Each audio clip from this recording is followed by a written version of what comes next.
These things happened to me nearly 10 years ago. I lived in a city, but the city was hot in summer. I wanted to see the country. I wanted to walk in the woods and see green trees. I had a little red car and I had a map too. I drove all night out into the country. I was happy in my car. We had a very good summer that year. The country was very pretty in the early morning. The sun was hot and the sky was blue. I heard the birds in the trees. And then my car stopped suddenly. What's wrong? I thought. Oh dear, I haven't got any petrol.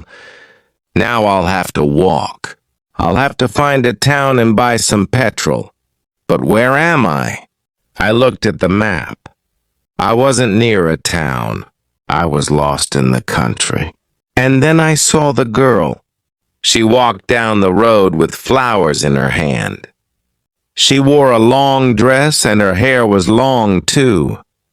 It was long and black and it shone in the sun. She was very pretty.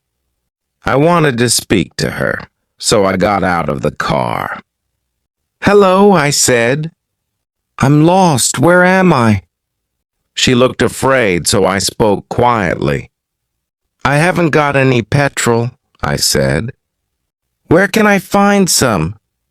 Her blue eyes looked at me and she smiled. She's a very pretty girl, I thought. "I do not know," she said. "Come with me to the village. Perhaps we can help you." I went with her happily and we walked a long way. There isn't a village on the map, I thought. Perhaps it's a very small village. There was a village and it was old and pretty. The houses were black and white and very small. There were a lot of animals. The girl stopped at a house and smiled at me. "Come in, please," she said.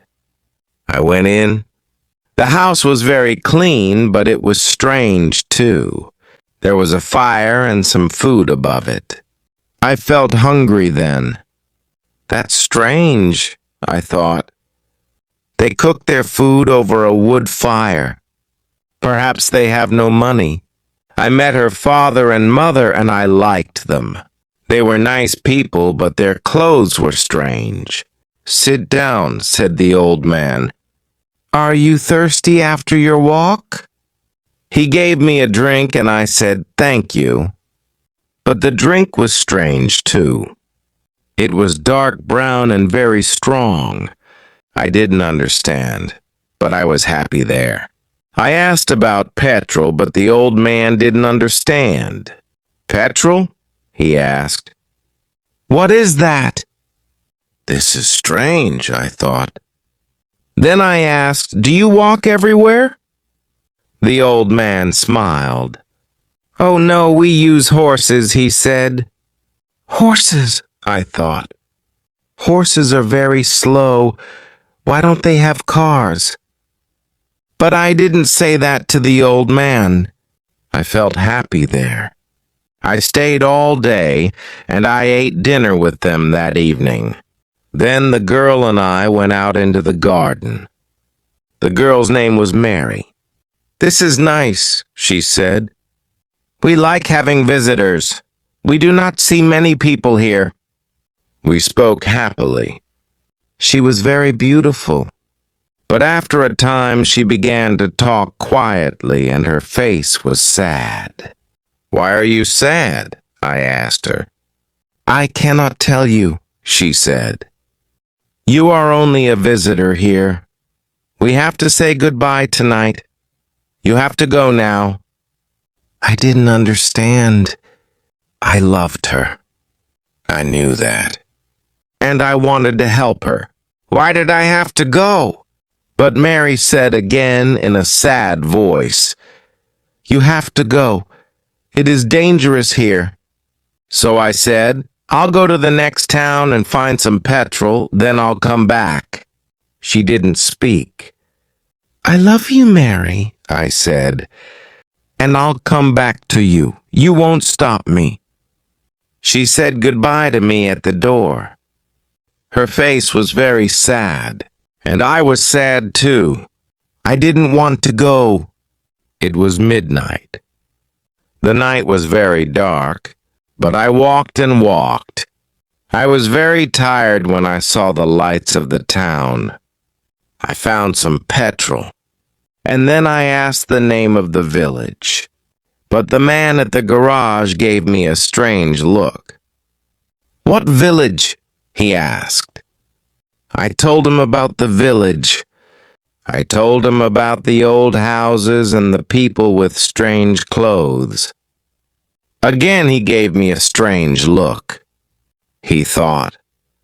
And then he said, "There was a village there. But it isn't there now. There are stories about it, strange stories." "What do people say about it?" I asked. He didn't want to tell me. But then he said, "There was a big fire in the village. Everybody died. There aren't any people or houses there now." "How did it happen?" I asked. "And why?" "Oliver Cromwell killed them," he said. "He was angry with the villagers because they helped the king in the war." I couldn't speak. This isn't right, I thought. That war happened 350 years ago. Then I remembered the strange clothes, the long hair, the food over the fire, and the old houses. And I remembered, too, about the horses.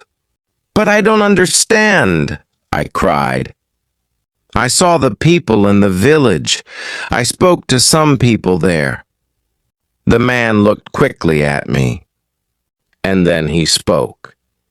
"There's an interesting story about the village. For one day every 10 years it lives again, but only for one day. Then it goes away again for another 10 years. On that one day you can find the village, but you have to leave before morning, or you will never leave." Can this be right? I thought. Perhaps it was. Mary said, "You have to go." She loved me, but she said, "We have to say goodbye." She was afraid for me. Now I understand, I thought. I went back to the village, but it wasn't there. I looked again and again, but I couldn't find it. I saw only flowers and trees. I heard only the sound of the birds and the wind. I was very sad. I sat down on the ground and cried. I will never forget that day. I remember Mary and I will always love her. Now I only have to wait 2 months. The village will come back again. On the right day, I will go back. I will find her again, my love with the long black hair. And this time I will not leave before morning. I will stay with her. If this story touched your heart, listen again and try shadowing each sentence. Like, subscribe, and come back for more English stories like this.